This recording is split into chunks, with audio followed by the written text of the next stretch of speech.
welcome back to Bali. Thank you. How are you today? I'm actually really good. I didn't have a good sleep, but no, I'm here. Rainy season is raining. It is raining, Yeah. and you're not happy about it. No, I'm struggling because I feel like I'm dying in my sleep. Yeah. But it's okay. So Yeah, here we we'll are. get through it. We'll get through it together. We're getting through it together marvelously, I think. Yeah.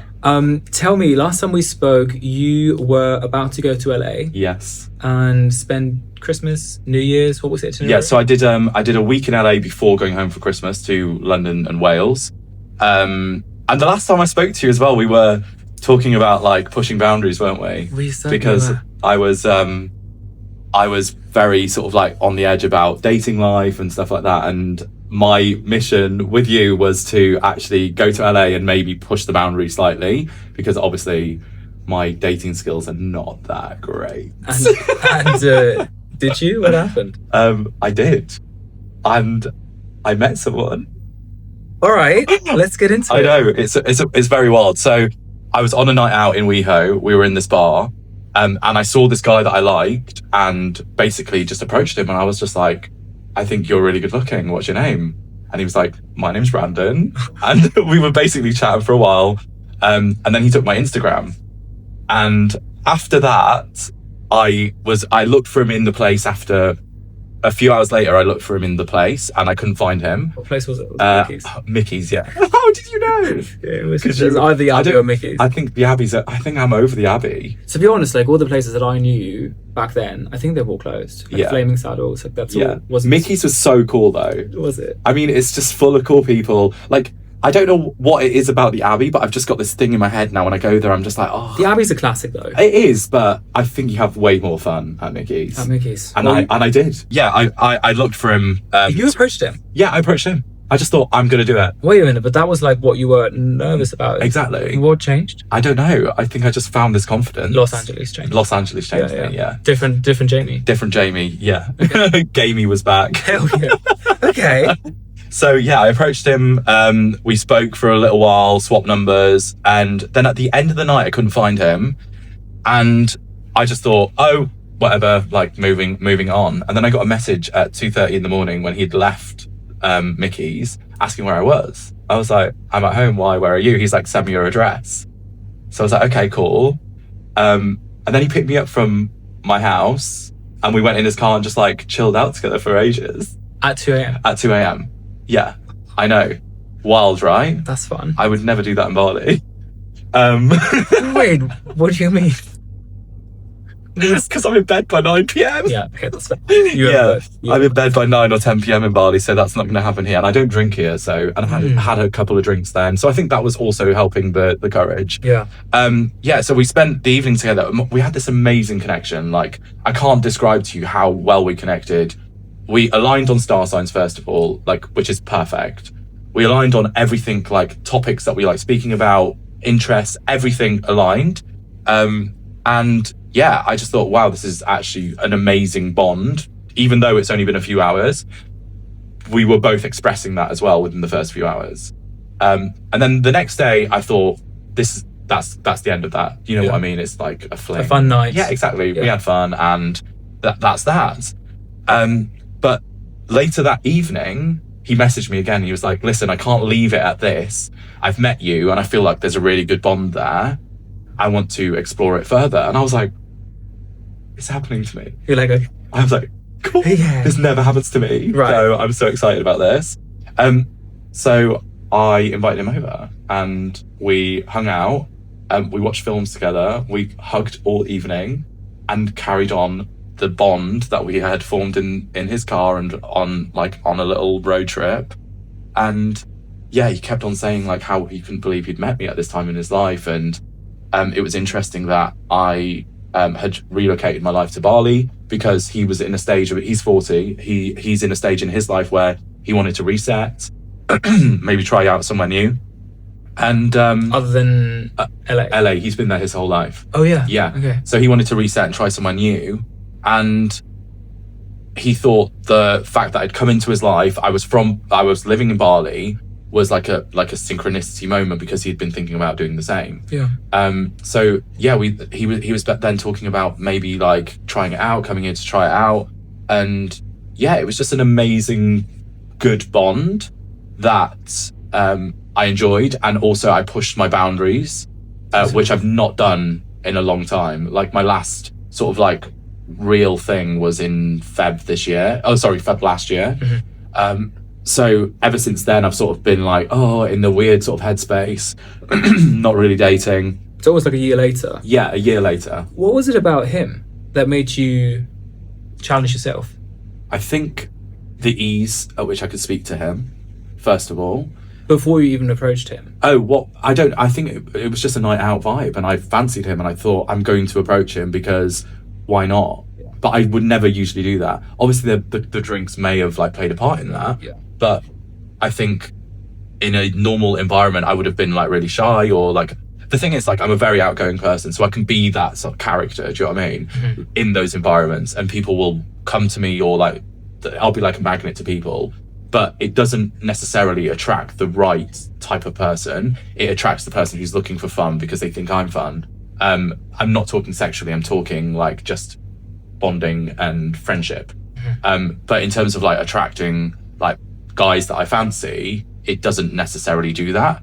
You know the sort of vibe I'm talking about. Like, think about like being in Freedom Bar and like there's the like outgoing gays. Like, I'm that sort of person. It would be like a more of a social exactly connection, and it's like the straight girls. It's like the woo girls. Exactly. Yeah, exactly. So and what made me like do that? Yeah, I think it was just thinking I have to. Oh, really? Yeah, I think like a challenge to yourself. Yeah, exactly. I had set a challenge that I would push myself at some point, and it presented itself to me, and I thought I have to do this. Yeah. And like spiritually, you know, like I always think there's some help in these moments, and I think spiritually there was something that sort of guided me there as well to have a conversation with him, because look what happened after. Do you know what I mean? Yeah. Like, so I've been lacking that for so long. And then all of a sudden, someone who actually clicks with me comes into my life very quickly, all based on a split second decision that I made. Yeah. So there was obviously some sort of guidance there. I don't know what it was, but I believe like when you make these split second decisions, there's always something helping you. Do you know what I mean? Yeah, for sure. Whether it's your spirit guides or whatever. Especially if it's a positive outcome. Yeah, exactly. So we're 2 nights in.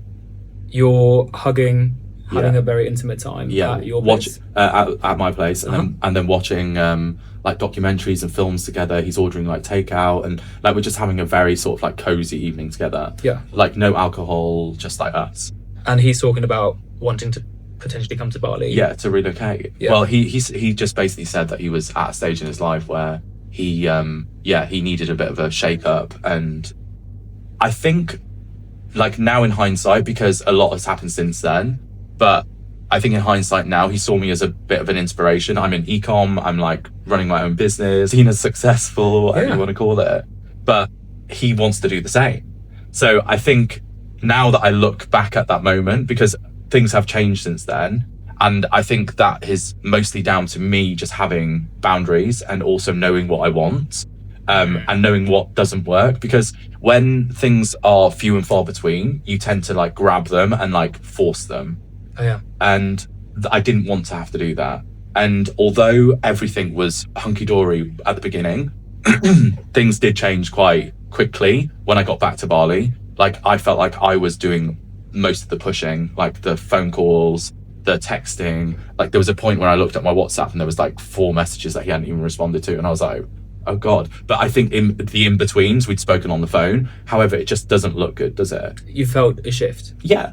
Well, I felt it was very one-sided. Oh, yeah. But when I spoke to like the phone conversations we had, everything was good. Like, he said the right things. He complimented me in the right ways. He kept on talking about our connection, all the amazing things that happened. So I was like, when you're in contact, when we're in contact, it's going well. But when you're not in contact, there's nothing. It feels kind of one-sided. He likes my stories all the time, even since I had a conversation with him about this. So you've had a conversation. Yeah. So I just sent him a message just saying, listen, I don't think this is like working right now. I feel like it's very one-sided. Oh, wow. Like I feel like I need to have like a good communication situation with the person I'm chatting to. I said no hard feelings, like, but right now in my life, like, I just need a bit more, and it's just not there. So I did have that honest conversation, and the way he responded was just like, yeah, I've been really busy. Sorry about that. No, he didn't even say sorry. Okay. He said, I've been really busy. I didn't want to get into the fine detail with you. And that was that. And I was like, okay, that's fine. Don't worry. It's all good. And I just thought maybe it's not meant to be now. Maybe now he's inspired to try out Bali and I meet him in the future. Yeah. But who knows? But in that moment, there wasn't any effort from him, and that just made me feel a little bit sort of like let down because of everything he said. Yeah, I was going to ask, so when you decided to have that conversation, how did you feel after? I felt a little bit liberated. Uh-huh. I think getting experience from these situations is good. Yeah, Obviously. Yeah, that's all what it is. experience helps. But I think I knew something was wrong. And old Jamie, before I moved to Bali, when I was living in London, working in TV, old Jamie would have carried on going, would have continued speaking, forcing it, and pushing it, and making it just a bit, uncomfortable. Do you know what I mean? And I think since coming here and also just, coming to a realization of, life and, awakenings and stuff like that, I think now I know where my boundaries are, and also I know where my limits are. And I find it much easier now to just say what I think rather than holding back. You mentioned boundaries a lot, and we talked about boundaries briefly last time, and we speak about boundaries Yeah. a lot. Tell me what you mean by that. By boundaries, I mean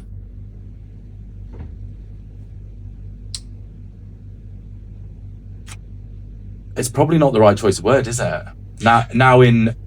So what I'm trying to say is I know where the limits are of where I can, where I know the point at which it starts getting messy.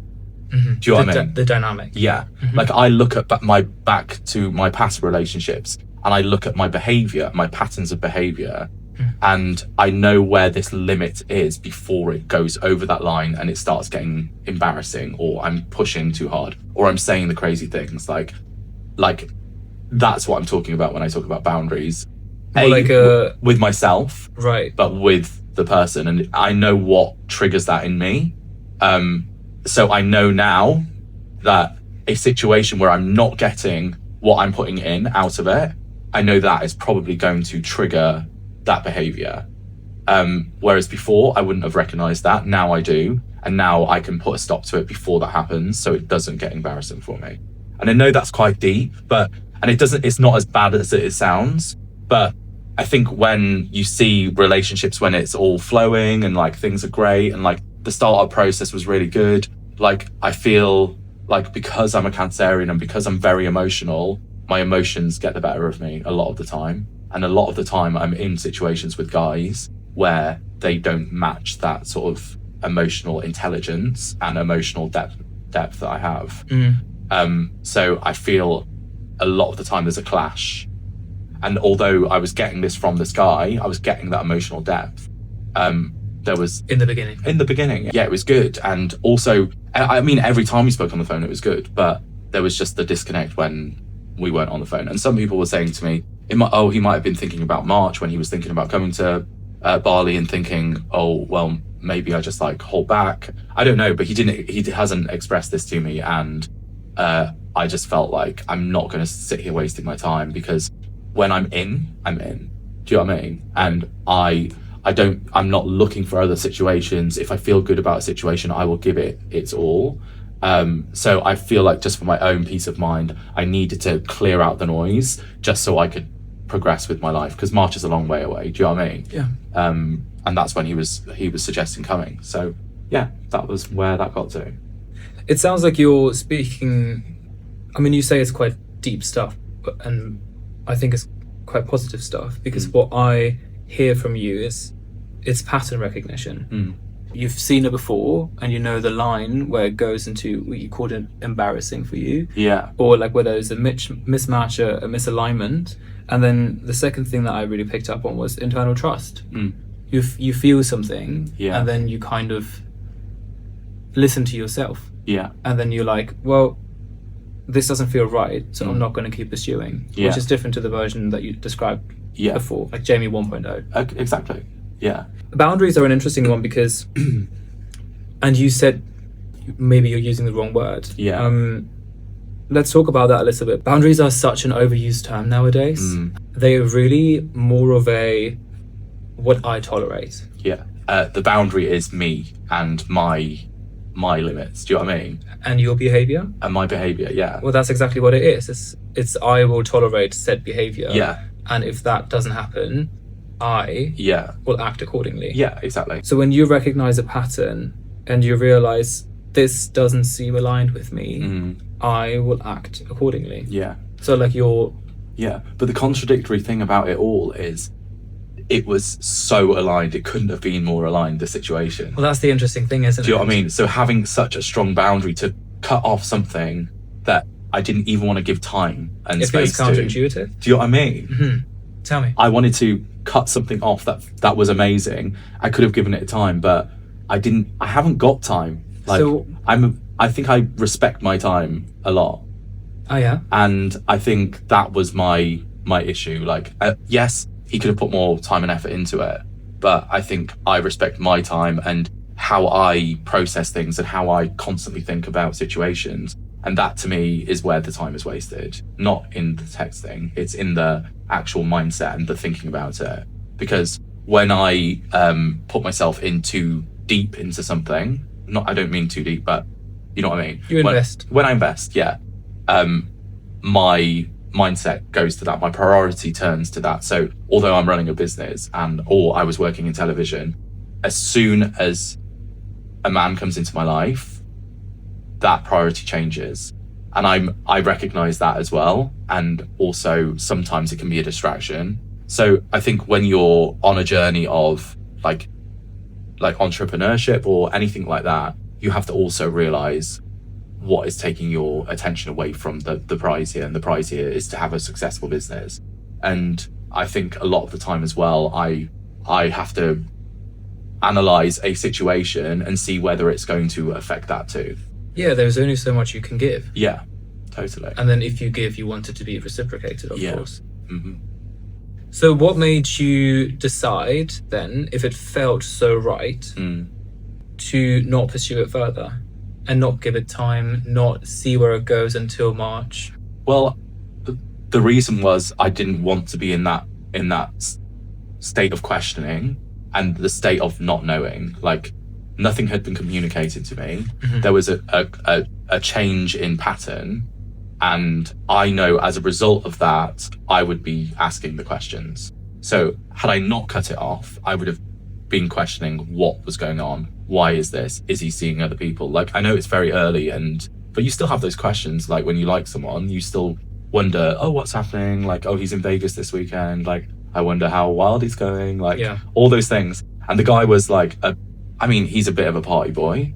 He's in his 40s, so he'll be calming down soon. But you just never know, do you? Like, you never know. You never know. Yeah. And although none of those conversations, it was nowhere near that, I analyze someone's behavior, and because I know how I'm behaving, like, after meeting someone like that, I would respect it and I would give it what it deserves.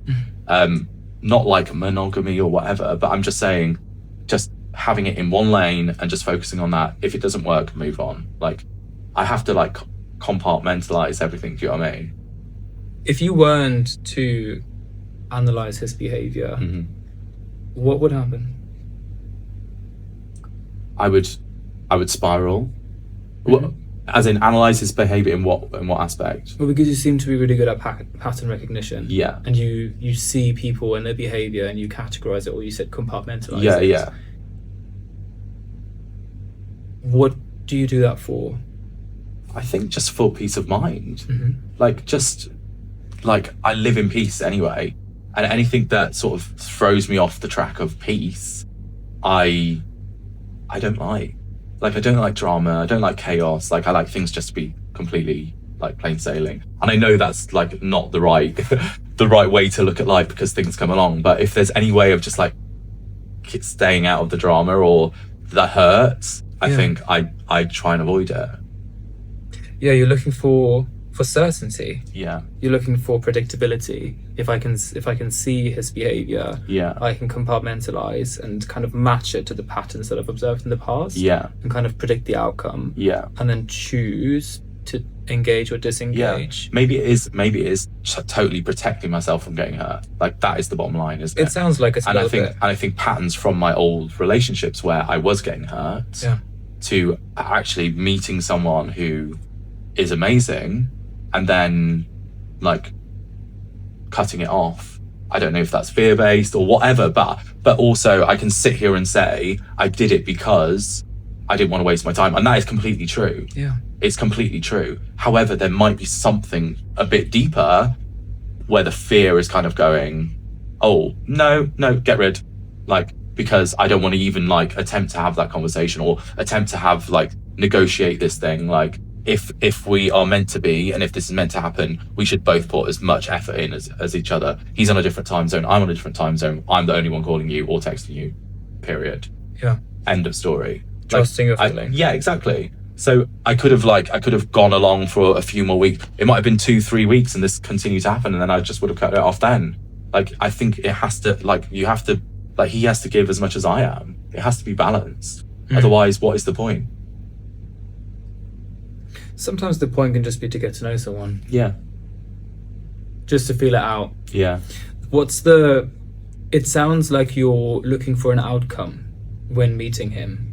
Yeah. So you're approaching him, it's fun in the Yeah. beginning, Yeah. and you connect on a really deep level, you're really Yeah. enjoying each other's company, Yeah. and then there is a shift. Yeah. And it sounds like there is well, you said it was a little bit disappointing, Yeah. that shift. Yeah. So you expected or wished for Yeah. something else. Well, no, I was being told something else. Do you know what I mean? Oh yeah, tell me. Well, I mean, I was being told that this guy wanted to relocate his life and that he wanted to move to Bali, and it was a very much like an us thing. Do you- so he framed it as in like, I will do this. I wanted to do this anyway, but now that I've met like you, if he was going to come here for a month, he was going to come and stay with me. I see. Do you see what I'm saying? Yeah. So So he promised, yeah, I wouldn't go as far as say Not as promised. suggested. suggested. Yeah, made a suggestion, and I felt comfortable with that. Well, he painted a future that you really enjoyed the Yeah. thought of. Well, I don't think painting a future is fair, because all he did was make suggestions about. I think in my mind I might have painted a future, and I was like, oh my god, we're going to be like doing these cute little walks on the beach. I'm going to introduce him to my friends and Yeah. all those things. Like that was in my head. Is that something that you would like? Yeah, of course. Yeah, definitely. And I think when it doesn't go in that direction, I think you're completely right. And like going back to what you said about it's just okay to get to know someone, and it is totally okay to get to know someone and not put pressure on it. But I don't know why I do put pressure on it. This is why you're here. What would have happened if you didn't cut it off? We probably would have continued to like have like little conversations here and there, checked in. Like he might have decided, yeah, let's do Bali. I don't know. But he also since then has like continued to like view my stories, like everything. So he's not like cut himself off. He's Still orbiting. Yeah, he's still orbiting. He still wants me to know that he's still there. But I think I was expecting, when I sent the message, I was expecting a bit more for him to be like, oh, I'm sorry you feel like, why do you, like, let's just have a conversation. But it was very like, okay, cool. I was like, And done. I'm done. Through shutting it down, you kind of didn't really give him a chance Yeah. to get to know you better, Yeah. to maybe choose you. I think he did choose me emotionally. Like the conversations we had, like was a very sort of like if you would have recorded what we were saying to each other on that second night and played it back, like 6 months down the line when we were dating, you would be like, you guys are crazy. Like you're talking like you're gonna move in together. Like it's very Instant connection. exactly instant connection. So yeah, I think a lot of what was said, and after that I sort of like held on to those things. Do you know what I mean? Because that's who I am. What things were they? Just things like while we were hugging, just things like, oh my god, we connect on like such a deep level. I've not met anyone like this before where I've connected like this, like that sort of vibe.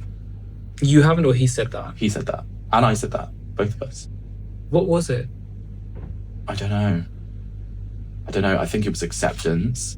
It was someone not judging me. It was someone not saying. It was someone who just like, yeah, just flowed with my energy, and I flowed with his, and we just, every conversation we had, it was like almost like towards the end we were laughing because he would bring something up, like just crazy little things like, oh yeah, I used to go to like theme parks when I was a kid and just ride roller coasters, and I was like, me too.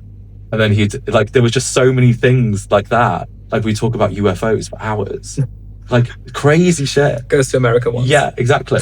Goes to America once. Goes to find Area 51. But no, that's just like two examples. But everything we kept on saying, I was like, what? Yeah. You used to watch that scene in Matilda because of the magic. I was like, it was crazy. Like all those things. So I think when you're presented with those situations and scenarios, like it doesn't happen often. You know it yourself. Like when you meet someone, there's a lot of like, oh yeah, oh, I wonder what if, like, and then you get that one person. Yeah. Like I've got two people in my life that I've met that I've had this connection with ever. And I also think that when I have that connection, I recognize it now. And also if I don't have that connection, I then go, well, I'm not settling for less. Do you understand me? Now that I've felt what is truly chemistry and connection and like deep emotional bonding on a level where it's not something that normally happens, you then have to look for that, right? Because what is the point if you don't have that? Because a lot of people I don't have that connection, the same connection with. Yeah, we get on and stuff like that and I fancy them, but this is like a something deep in you that like shines when this happens. It's like hallelujah, it's here. So why did you cut it off? I knew you were gonna go there. So after all this, Jamie, why did you cut it off? I don't know. Like because I didn't want to have to go through this like questioning situation like in my own head. I didn't want to have to keep pushing, like to have a conversation. Like I just thought this is too one-sided. That was the genuine truth. What do you think? Why do you think I cut it off? Well, there is a certain thing that happens when we meet someone special, and he sounds very special to you, and it sounds like a very unique connection that you guys have had. And sometimes it's nice, it's scary. Yeah. It's scary to have these kind of encounters because they feel so meaningful. Yeah. And they almost feel like something that we have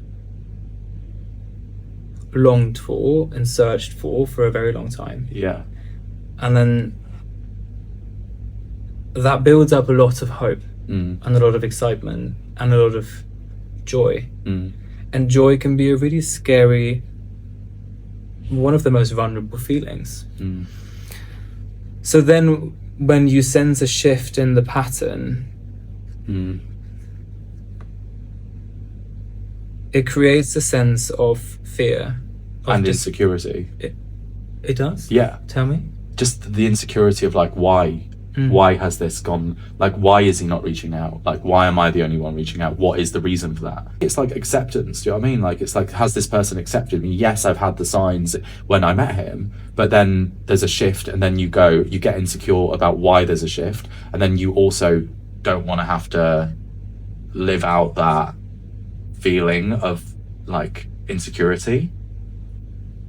Do you get me? 100%. I'm trying to understand the insecurity. So maybe we can go into that a little bit deeper. Yeah. When you think I'm insecure, I can sense a shift. Yeah. This is because he's pulling back because? Well, I think I've lived my life like not feeling worthy. Like my whole life, like most of my life, not feeling worthy of like having a situation that works for me.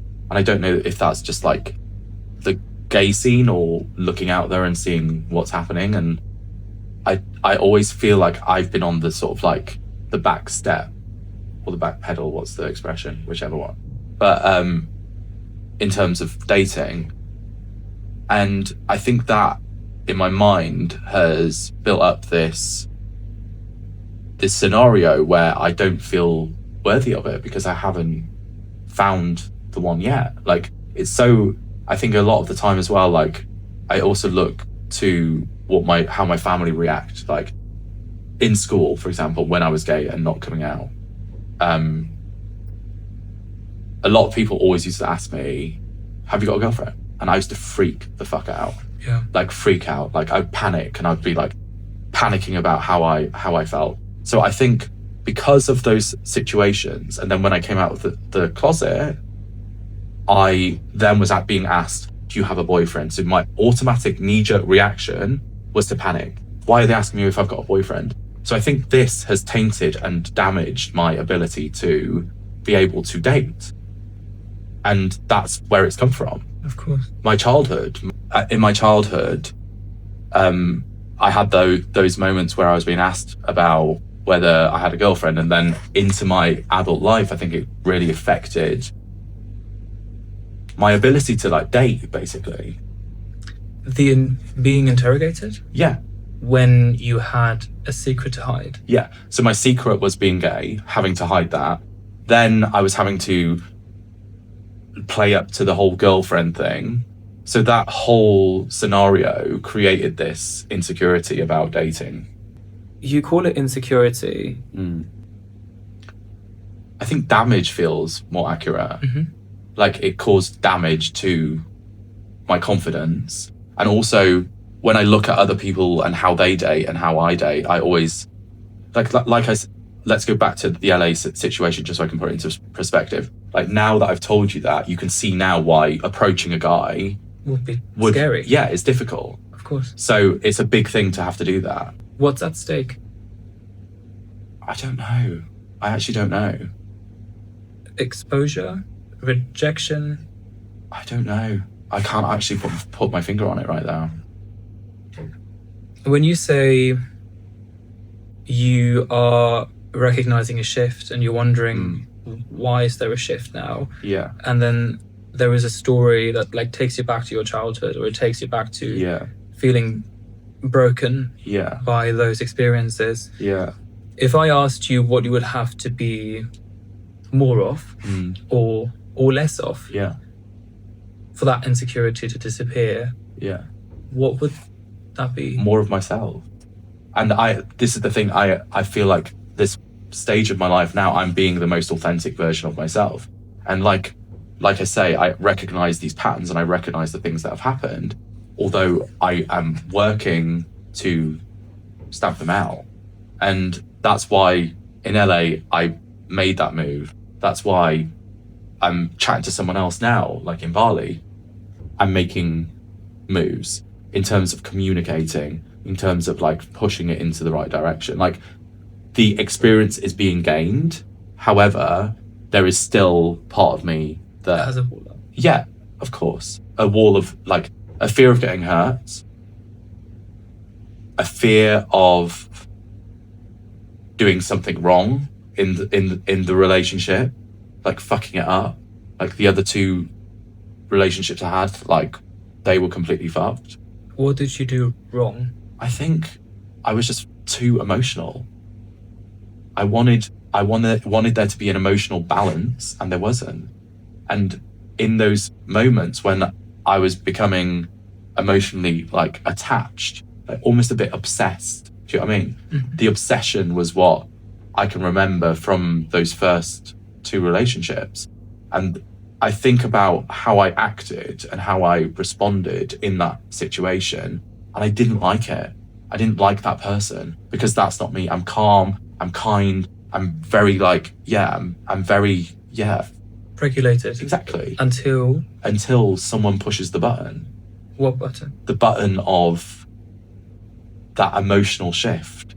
Like, where if there's not a balance there, like you might, if someone doesn't message you back, you might think, oh, it's fine, he'll message later. If a day or two goes by and someone hasn't messaged me back, that becomes the issue. I feel it deep in my body. I feel like not a pain, but like a tightness. In your chest? In my chest, yeah. Fear? No. Anxiety? Maybe like a longing, like a Do you know what I mean? Full connection. Yeah, maybe. So there is it triggers a fear of abandonment, of I've been forgotten. Maybe, yeah. What feels most accurate? I don't know if fear of abandonment is the right one. I think fear of being rejected. And you're being rejected for? I don't know. In my mind, it could be like, I don't know. Like the things that I've told myself as I've been growing up. Do you know what I mean? Like, you're not good looking, like you're losing your hair, like all the things, you know what I mean? All the aesthetic things. And I think going back to that scenario, like when you connect on a character level rather than an aesthetic level as well, which is what I do most of the time, it's always about how I feel with the person and how I communicate. It's not always, yeah, there are times where you're like, oh my God, he's fit, he's so fit.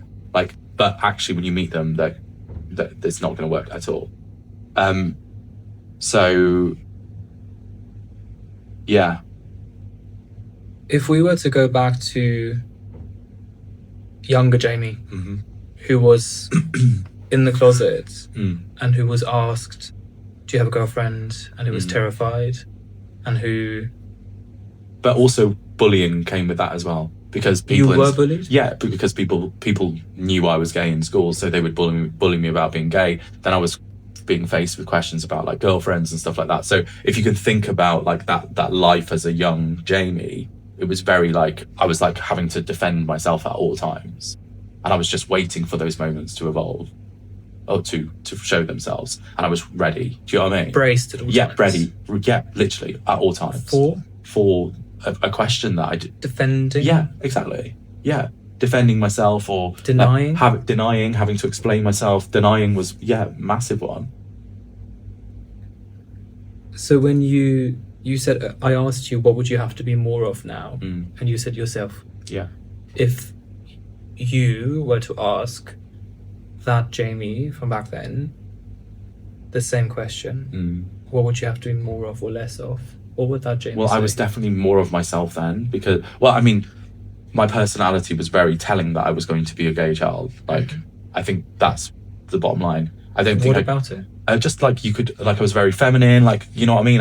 I'm very charismatic. You can, like, you don't see me as a straight acting male. So in a school of straight males, I stand out like a sore thumb. Do you know what I mean? Yeah. So I don't think I could have said anything to myself about being different because all I was doing was holding back something that I knew was probably Holding back what exactly? The femininity, the sexuality. Yeah. Because I knew there was something You had to different about hide it. me. Yeah. So it was a lot of time spent trying to hide that side of me and trying not to reveal any ounce of being gay. Yeah. Which wasn't fun at all. And then when I left that area and then started experimenting with being gay, like you're sort of liberated. Do you know what I mean? Yeah. Yeah. How was that for you? Amazing. Tell me. Like also a lot of secretive sort of behavior because I wasn't out when I came to London. So it was like experimenting and stuff like that. In hiding still? Not in London, but from my family, yeah, and from my Yeah. friends in Wales. But in London, I sort of like accepted that I was gay. I was doing things with guys and people knew I was gay. Here, But the people closest to you, your family, yeah, never knew anything. you were still... Yeah, I was still not ready to come out. Mhm. And then basically when I invited my friends down to London, I came out to them. Tell me. So two of my girlfriends from Wales came down and we went out clubbing and stuff. And I told them that I was gay. And I hadn't told my family. This is where it gets really crazy. Because I then went home for Christmas. We were out in a pub with my parents and my two girlfriends who'd been in London with me. And back in this pub in Wales on Christmas, my friend went up to my mum and was like, "Oh my God, I'm so happy that Jamie's come out." And my mum was like, "What?" What? Oh. And then my friend went, I mean, Come back out come to out to Wales. the pub. Yeah, come out to the pub. Yeah. Mhm. And she was like, And then later that night, my mum cornered me in the house and basically was just like, "Have you got anything you want to tell me?" I was like, "No, why?" She was like, no, have you got anything to tell me? And she sort of like forced it out of me. Oh yeah. Yeah. And I don't know if I was ready at that time as well. I'm glad now it sort of like happened because it's over and done with, but I wasn't ready like to tell my family. I was still experimenting. I was still, but I think that might also be the fear from my childhood again, like I can't say that because everyone's asking about a girlfriend. So you connect all those things and then you suddenly end up in this place. Do you know what I mean? It's almost, yeah, it sounds like there is a feeling of being cornered and interrogated when someone wants to know something about you that's really quite meaningful and personal to you. And the initial instinct is to deny, deflect. No, everything's fine. It's all good. I have nothing to say. Exactly. Yeah, because that's the easiest way, isn't it? Yeah. Well, for me in those years, it was definitely. So I mean, my experience of coming out, like, it was. I mean, my mum wasn't upset about it. She just wanted an answer, like, because obviously I had been messy. Do you know what I mean? That was my issue. I had invited people into my life, sort of like hadn't put out the fires or put those boundaries in with them, and just said, "Listen, my family don't know." I hadn't been clear enough. So obviously, that was my fault. Like, my mum found out from someone else, and she should have found it out from me. But I wasn't ready. So what was she going to do? Sit on that information and not tell anyone? Like, my mum's not that person. She will say something if she feels it. Why did you feel your family should be last to know? I think just so I knew. No, I'm going to rewind. I think because my granddad was very homophobic. Yeah. So my nan was very supportive towards me, but my granddad, I feel like, I don't know if he was, but I got the impression he was. Do you know what I mean? Because when I was growing up, there was a lot of like, you're acting this way. Why are you doing that? Like all these things that my granddad used to say, and he favoured my brother. I mean, this is probably going a bit too deep, but there was. So in my mind, I thought, well, I'm going to do it once my granddad has died, and I know that's really awful. But it makes sense. Yeah, I just said I to myself, I didn't want to have that friction and to have to go through that. So I respected the family situation, although there wouldn't have been any fallout with my parents. I just didn't want to feel that fallout there, and then my granddad died. This all started happening. My grandmother was still alive, and obviously everyone was very accepting of everything. So it was a good experience after all, even though in the moment it was it was a good experience overall. But now I say, I know for a fact that I wasn't ready to come out, but like, there's no time like the present. Do you know what I mean? Imagine had I held back for another year, and all these rumours were swirling, and people were talking about it. Like, it just nipped it in the bud, which I'm glad it did. But now, moving forward with my life, I know that I wouldn't put anyone under that pressure myself. So like when you meet people and they're like, "Oh, is he gay?" And then you see them asking the person the question, "Are you gay?" And like, people know the person's straight, but putting people under that sort of pressure, because I felt it myself, I wouldn't necessarily do that now to anyone. I wouldn't force anyone to tell me something that they weren't ready, comfortable with. What would have made you ready? I don't know.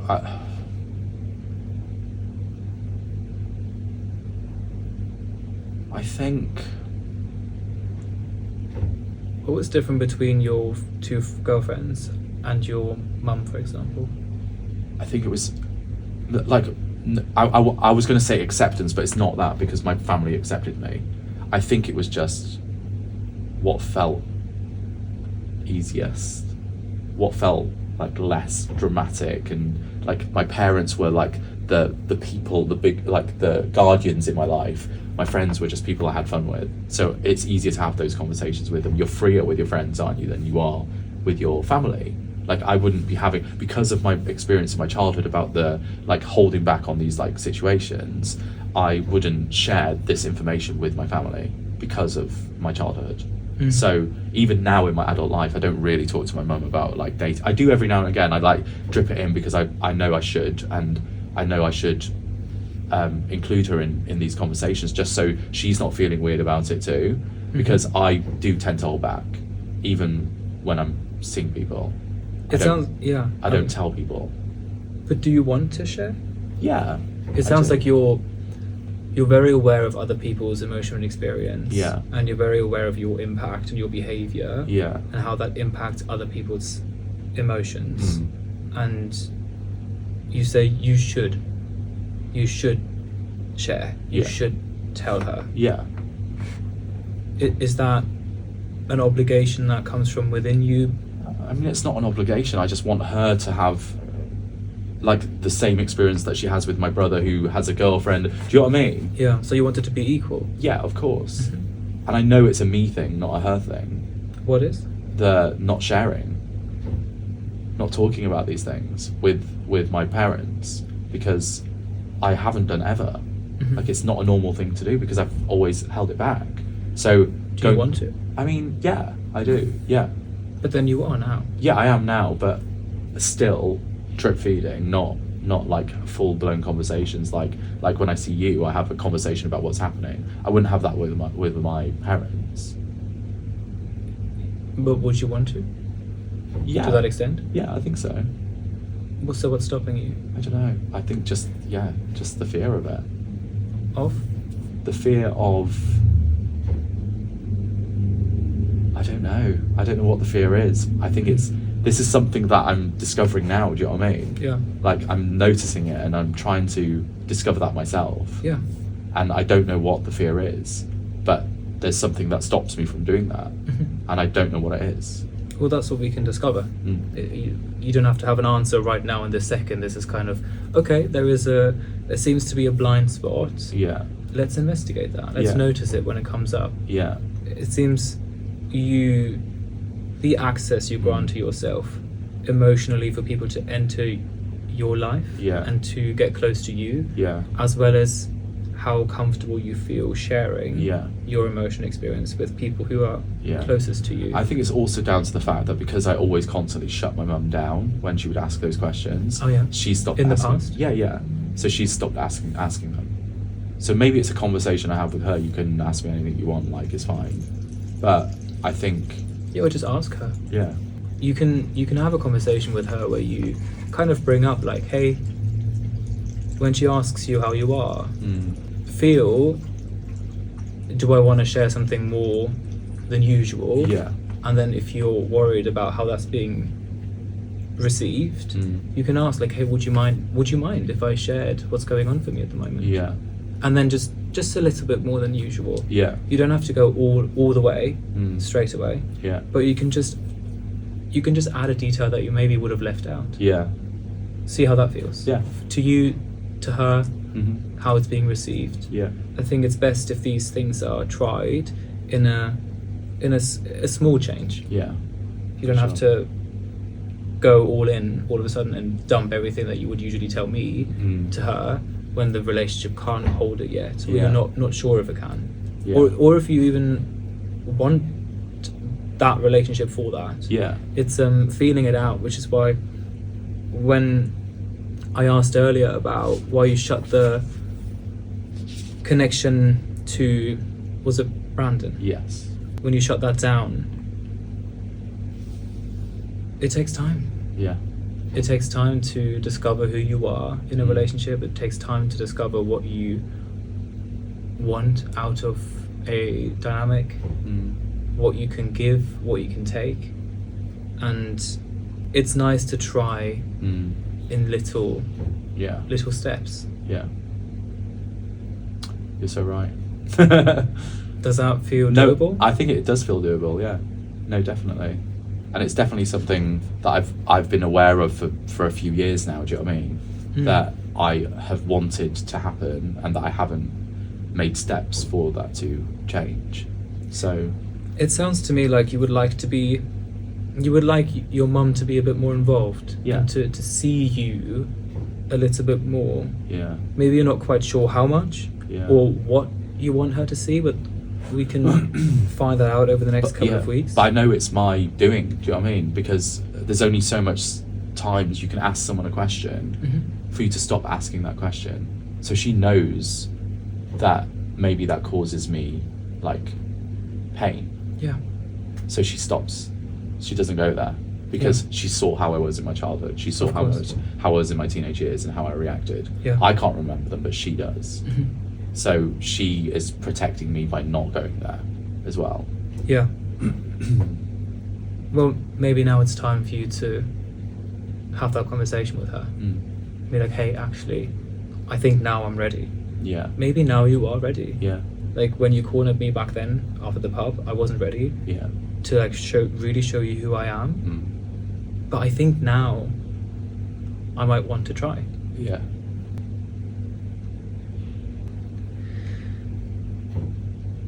Does that make you emotional? Yeah. Yeah. I think we've like hit the nail on the head there.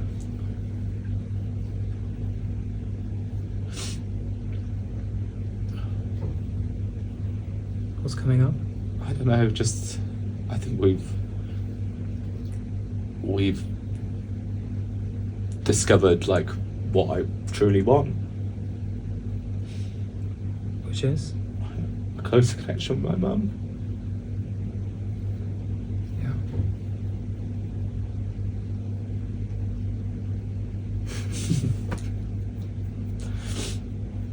And I think, yeah, what you're saying is really important, that I do need to make those steps.